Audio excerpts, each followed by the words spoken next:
وأحسن إليهن فله الجنة۔ ابو داؤد کی روایت ہے، حسن غیری، حسن درجے کی روایت ہے۔ کہا کہ جو شخص 3 بیٹیوں کا باپ بنتا ہے اور ان بیٹیوں کو پڑھاتا ہے، سکھلاتا ہے، شرعی آداب بتاتا ہے، ان کے ساتھ احسان کرتا ہے، ان بیٹیوں کی تعلیم و تربیت کا خیال رکھتا ہے، ان کی شادیاں کرواتا ہے اور ان کے ساتھ احسان کا معاملہ کرتا ہے، وہ شخص جنت میں داخل ہوگا۔ اللہ اکبر۔ 1450 سال پہلے جب سماج و معاشرے کی حالت یہ تھی کہ اگر کوئی بیٹی پیدا ہو جائے وَإِذَا بُشِّرَ أَحَدُهُمْ بِالْأُنثَىٰ ظَلَّ وَجْهُهُ مُسْوَدًّا وَهُوَ كَظِيمٌ، کہ اگر کسی شخص کو بیٹی کی پیدا ہونے کی خبر دی جاتی، شخص کا چہرہ سیاہ ہو جاتا، اس کے چہرے پہ مایوسی چھا جاتی، وہ سوچنے لگتا کہ یہ کون سی مصیبت میرے گھر میں آ گئی ہے۔ يَتَوَارَىٰ مِنَ الْقَوْمِ، قوم سے بھاگا پھرتا تھا۔ آج جس طریقے سے ہمارے سماج و معاشرے کی حالت ہے، ہر شخص یہ چاہتا ہے کہ ہمارے گھر میں بیٹا پیدا ہو، بیٹی پیدا نہ ہو۔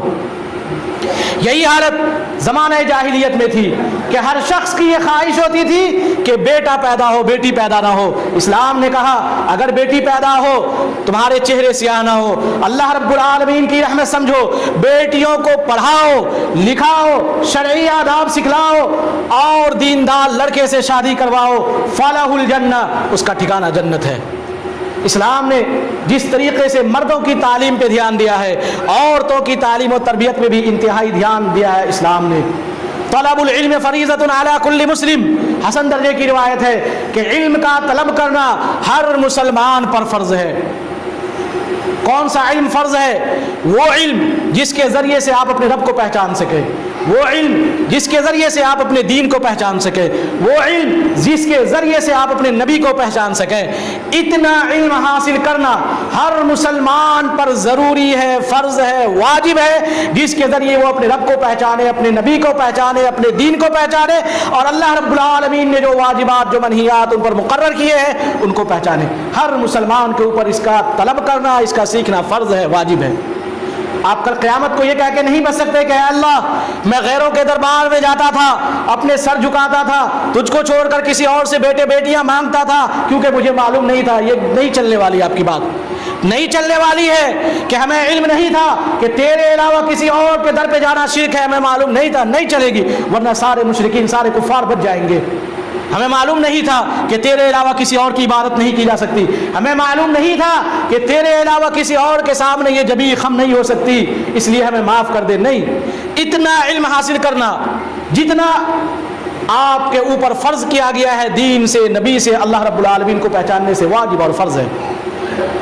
آپ دیکھ لیں قرآن کریم میں جا بجا مقام پر اللہ رب العالمین نے علم کی اہمیت اور فضیلت کو بتلایا ہے۔ کہا فَاعْلَمْ أَنَّهُ لَا إِلَهَ إِلَّا اللَّهُ وَاسْتَغْفِرْ لِذَنبِكَ وَلِلْمُؤْمِنِينَ وَالْمُؤْمِنَاتِ وَاللَّهُ يَعْلَمُ مُتَقَلَّبَكُمْ وَمَثْوَاكُمْ کہ نبی صلی اللہ علیہ وسلم جان لیجئے آپ کہ اللہ کے علاوہ کوئی معبود نہیں ہے، وہی اللہ ہے جو تنہا اس کائنات کو پیدا کرنے والا اور تمام انسان کی عبادتوں کا مستحق ہے۔ سفیان بن عیینہ رحمہ اللہ سے پوچھا گیا کہ ذرا بتلائیں علم کی فضیلت کیا ہے، علم کے فضیلت کے بارے میں ہمیں کچھ بتلائیں۔ کہا کہ تم نے اللہ رب العالمین کا یہ قول نہیں سنا فَاعْلَمْ أَنَّهُ لَا إِلَهَ إِلَّا اللَّهُ کہ جان لے اللہ کے علاوہ کوئی معبود نہیں۔ امام بخاری رحمہ اللہ نے باب قائم کیا ہے باب العلم قبل القول والعمل، کہ کہنے اور عمل کرنے سے پہلے علم حاصل کرنے کا باب، اور اس آیت کو کوٹ کیا ہے انہوں نے اس باب کے اندر کہ عمل کرنے سے پہلے سیکھنا ضروری ہے، اس چیز کا علم حاصل کرنا ضروری ہے کہ ہم جو کر رہے ہیں یہ صحیح ہے یا غلط ہے، واجب ہے یا غیر واجب ہے، حرام ہے یا مکروہ ہے، اس کا علم آپ کو حاصل ہونا چاہیے۔ کم سے کم اتنا علم تو آپ کو حاصل کرنا ضروری ہے جس کے ذریعے آپ حلال و حرام کی تمیز کر سکیں۔ جا بجا مقام پہ اللہ رب العالمین نے اہل علم کی فضیلت کو بتایا ہے، اور آپ علم کی فضیلت کے لیے صرف یہ آیت کو دیکھ لیں کافی ہوگی۔ اللہ رب العالمین نے نبی کریم صلی اللہ علیہ وسلم کو جب نبی اور رسول بنایا، سب سے پہلے کون سی آیت نازل کی؟ اقرأ بسم ربک الذی خلق خلق الانسان من علق اقرأ وربک الاکرم الذی علم بالقلم، کہ اے نبی صلی اللہ علیہ وسلم آپ پڑھیے، مشورہ نہیں ہے کہ آپ کو پڑھنا چاہیے، نہیں، حکم ہے، امر ہے، کہا آپ پڑھیے اپنے رب کے نام سے جس رب نے پیدا کیا ہے. اقرأ بسم ربک الذی خلق، اس رب کے نام سے پڑھیے جس رب نے پیدا کیا ہے انسانوں کو، کائنات کو، تمام چیزوں کو. وہ رب جس نے انسانوں کو پیدا کیا ہے جمے ہوئے خون سے، خون کے لوتھڑے سے. اقرأ وربک الاکرم، آپ پڑھیے، آپ کا رب بڑا کریم ہے جس نے قلم کے ذریعے انسانوں کو سکھلایا اور انسانوں کو وہ چیزیں سکھلائی جس کو وہ نہیں جانتا تھا. اللہ رب العالمین نے سورۃ الانعام کے اندر 18 نبیوں کا ذکر کیا ہے اور اس کے بعد کہا کہ یہ وہ لوگ ہیں جن کو ہم نے کتابیں دی تھی، جن کو ہم نے حکمت عطا کیا تھا اور جن کو ہم نے نبوت دی تھی. اللہ رب العالمین نے تمام نبیوں کو علم و حکمت سے نوازا تھا. یہاں تو عام نبیوں کا ذکر کیا، الگ الگ نبیوں کے اوپر بھی اللہ رب العالمین نے احسان جتلاتے ہوئے کہا وَلُوطًا آتَيْنَاهُ حُكْمًا وَعِلْمًا، کہ ہم نے لوط علیہ السلام کو علم و حکمت عطا کیا تھا.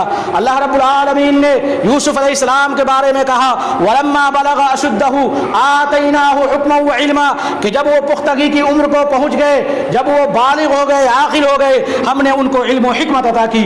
موسیٰ علیہ السلام کے بارے میں کہا وَلَمَّا بَلَغَ أَشُدَّهُ وَاسْتَوَىٰ آتَيْنَاهُ حُكْمًا وَعِلْمًا وَكَذَٰلِكَ نَجْزِي الْمُحْسِنِينَ، کہ جب وہ پختگی کی عمر کو پہنچ گئے، جب وہ پختہ ہو گئے، جب وہ عاقل ہو گئے، رشد کی عمر کو پہنچ گئے تو ہم نے انہیں علم و حکمت عطا کی. اور اللہ رب العالمین احسان کرنے والوں کو ایسے ہی بدلہ دیتا ہے.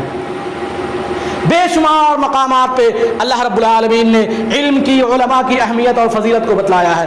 کہا انما یخشی اللہ من عبادہ العلماء، کہ اللہ رب العالمین سے حقیقی معنی میں ڈرنے والا اگر کوئی ہے تو وہ عالم ہے. علماء ہی حقیقی معنوں میں اللہ رب العالمین سے ڈرتے ہیں. کیوں؟ کیونکہ اللہ رب العالمین کا جتنا علم آپ حاصل کریں گے اللہ رب العالمین سے اتنے زیادہ ڈرنے والے ہو جائیں گے. کیا کہا نبی کریم صلی اللہ علیہ وسلم نے؟ انا اعلمکم باللہ واتقاکم لہ، کہ میں تم میں سے اللہ رب العالمین کا سب سے زیادہ جاننے والا، اللہ رب العالمین کے بارے میں سب سے زیادہ علم رکھنے والا اور اللہ رب العالمین سے سب سے زیادہ ڈرنے والا ہوں. کیونکہ اللہ رب العالمین کے بارے میں سب سے زیادہ علم مجھے ہے، یہی وجہ ہے کہ میں اللہ رب العالمین سے سب سے زیادہ ڈرنے والا ہوں.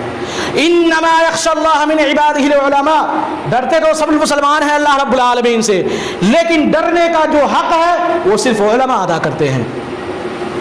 بڑی اہم شے ہے، اس لیے علم حاصل کیجئے، پڑھیے، اپنے بچوں کو پڑھائیے، سکھلائیے سب سے پہلے شریعت کا علم، تاکہ وہ اپنے رب کو پہچانے، اپنے دین کو پہچانے اور اپنے نبی کو پہچانے، فرائض و واجبات کو سمجھے. باقی آپ دنیاوی علم بھی حاصل کرتے ہیں، غیر شرعی علم بھی حاصل کرتے ہیں، اگر نیت آپ کی صحیح ہے، نیت اگر آپ کی خالص ہے، مقصد یہ ہے کہ دنیاوی علم حاصل کرنے کے بعد اپنی قوم کو، اپنی ملت کے لوگوں کو، اپنے مسلمانوں کو اور اپنے سماج و معاشرے کے لوگوں کو فائدہ پہنچاؤں گا، نفع پہنچاؤں گا، اللہ رب العالمین آپ کو اس میں بھی اجر دے گا. صرف شرعی علم نہیں، شرعی علم تو حاصل کرنا ہی ہے، لیکن اگر آپ نیت کے ساتھ، نیت میں خلوص ہونا چاہیے، اخلاص نیت کے ساتھ، نیت اچھی ہو. اگر آپ غیر شرعی علم بھی حاصل کرتے ہیں، دنیاوی علم بھی حاصل کرتے ہیں، انجینئر بنتے ہیں، ڈاکٹر بنتے ہیں، اگر نیت آپ کی اچھی ہے اللہ رب العالمین اس پہ بھی اجر دے گا.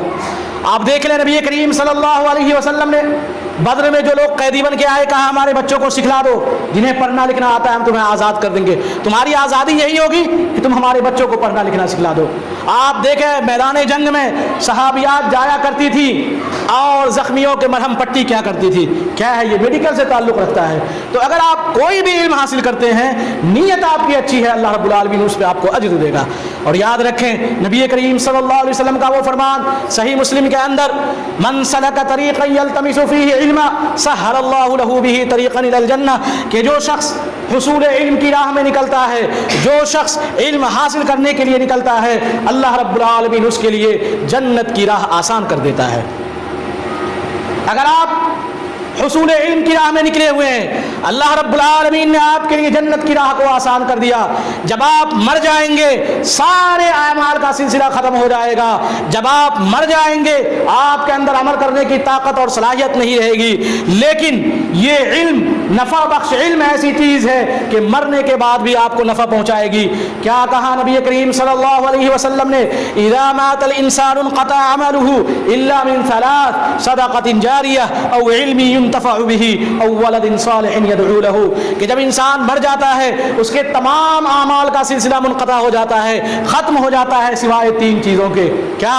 صدقۃ جاریہ, کوئی ایسا عمل کر گیا ہو, ایسا صدقہ کر گیا ہو جو جاری رہنے والا ہو, کنواں کھدوا گیا ہو, پائپیں لگوا دی ہو, مسجدیں بنوا دی ہو, یا ایسا صدقہ کر گیا ہو کوئی بھی جس کا نفع جاری ہو عام لوگوں کے لیے. جب تک وہ چیز رہے گی قبر میں بھی آپ کو اس کا اجر ملتا رہے گا.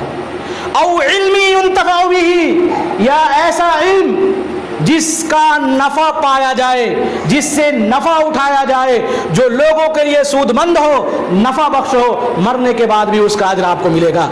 اگر آپ کے پاس علم ہے شریعت کا, آپ نے سکھلا دیا لوگوں کو, آپ تصور نہیں کر سکتے کہ کتنا بڑا اجر آپ کو ملے گا. کیا کہا نبی کریم صلی اللہ علیہ وسلم نے؟ من دل علی خیر, کہ جو شخص کسی کو ایک خیر اور اچھی بات کی طرف رہنمائی کرتا ہے, فلہ اجر فاعلہ, اس کو بھی اتنا ہی اجر ملتا ہے جتنا کرنے والے کو ملے گا. آپ نے ایک شخص کو اچھی بات بتلائی کہ بھائی یہ کام فرض ہے, واجب ہے, نماز پڑھیں, آپ نماز نہیں پڑھتے ہیں. ایک شخص کے پاس علم نہیں تھا, آپ نے علم سکھلا دیا. آپ ذرا تصور کریں کتنا بڑا اجر ہے. آپ کے گھر میں بچہ پیدا ہوتا ہے, بچہ بڑا ہوتا ہے, جو دیندار لوگ ہو, غیر دینداروں کی تو بات ہی نہیں, جو دیندار لوگ ہیں, سماج و معاشرے میں دیندار سمجھے جاتے ہیں, وہ کیا کرتے ہیں؟ بچوں کو الف با پڑھانے کے لیے, نورانی قاعدہ پڑھانے کے لیے, دعائیں سکھلانے کے لیے, قرآن کریم سکھلانے کے لیے عالم کو کھوجتے ہیں, مولوی کو کھوجتے ہیں. یہ نہیں کہ ذرا ہم اپنے بچوں کو خود سکھلا دیں, جو دعائیں ہم کو یاد ہے, جو آیتیں یاد ہے, جو سورتیں یاد ہیں, وہ خود ہم اپنے بچوں کو سکھلا دیں, کتنا بڑا اجر ملے گا. کیا کہا نبی کریم صلی اللہ علیہ وسلم نے؟ من قرأ حرفا من کتاب اللہ فلہ بہ حسنہ والحسنۃ بعشر امثالها, ولا اقول الف لام میم حرف ولكن الف حرف ولام حرف ومیم حرف, کہ جو شخص اللہ رب العالمین کی کتاب سے ایک حرف پڑھتا ہے, اللہ رب العالمین اس کے بدلے ایک نیکی دیتا ہے, اس کے بدلے نیکیاں دیتا ہے جو 10 گنا تک ہوتی ہیں. ایک حرف کے بدلے 10 نیکیاں ملتی ہیں. اور قربان جائیے نبی کریم صلی اللہ علیہ وسلم پر. کہا میں یہ نہیں کہتا کہ الف لام میم ایک حرف ہے, نہیں, الف ایک حرف ہے, لام ایک حرف ہے, میم ایک حرف ہے. اللہ اکبر. اگر کوئی شخص صرف الف لام میم کی تلاوت کرتا ہے 30 نیکیاں ملتی ہیں. تصور کریں آپ کے گھر میں بچہ پیدا ہوتا ہے, آپ نے اپنے بچے کو خود سے دعائیں سکھلا دی, سورہ فاتحہ سکھلا دیا. مسلمان کا بچہ ہے, اگر عام دنوں میں نہ بھی پڑھے, جب بھی نماز کے لیے آئے گا سورہ فاتحہ کی تلاوت کرے گا, ہر حرف کے بدلے 10 نیکیاں ملیں گی. اور نبی کریم صلی اللہ علیہ وسلم نے کہا عمل کرنے والے کو اتنا ہی اجر جتنا اجر بتلانے والے کو ہے, سکھلانے والے کو ہے. اللہ اکبر. جب تک زندہ رہے گا سورہ فاتحہ کی تلاوت کرتا رہے گا, اس کا اجر آپ کو ملتا رہے گا. کوئی بھی علم ہو, آپ اگر دوسروں کو سکھلاتے ہیں, نفع بخش علم ہو, تعمیری علم ہو, تخریبی علم نہیں ہو, سماج و معاشرے کو بانٹنے والا علم نہیں ہو, لوگوں کے درمیان تفرقہ پھیلانے والا علم نہ ہو, اللہ رب العالمین سے دور کرنے والا علم نہ ہو, شریعت سے کھلواڑ کرنے والا علم نہ ہو, علم وہ ہو جو نفع بخش ہو, مرنے کے بعد بھی آپ کو اس کا اجر ملتا رہے گا. اور کہا تیسری چیز یہ کہ نیک اولاد جو اپنے والدین کے لیے دعائیں خیر کرتی رہے. جب آپ کے پاس علم ہوگا آپ اللہ رب العالمین کو پہچانیں گے, آپ کے پاس علم ہوگا آپ سمجھیں گے کہ اللہ رب العالمین نے آپ کو کیا کرنے کا حکم دیا ہے اور کس کام کے کرنے سے روکا ہے. نبی کریم صلی اللہ علیہ وسلم نے کہا, جیسا کہ میں نے بیان کیا, کہ میں اللہ رب العالمین کا سب سے زیادہ جاننے والا اور سب سے زیادہ ڈرنے والا ہوں. جب آپ کے پاس علم ہوگا آپ جانیں گے کہ شرک کتنا خطرناک گناہ ہے,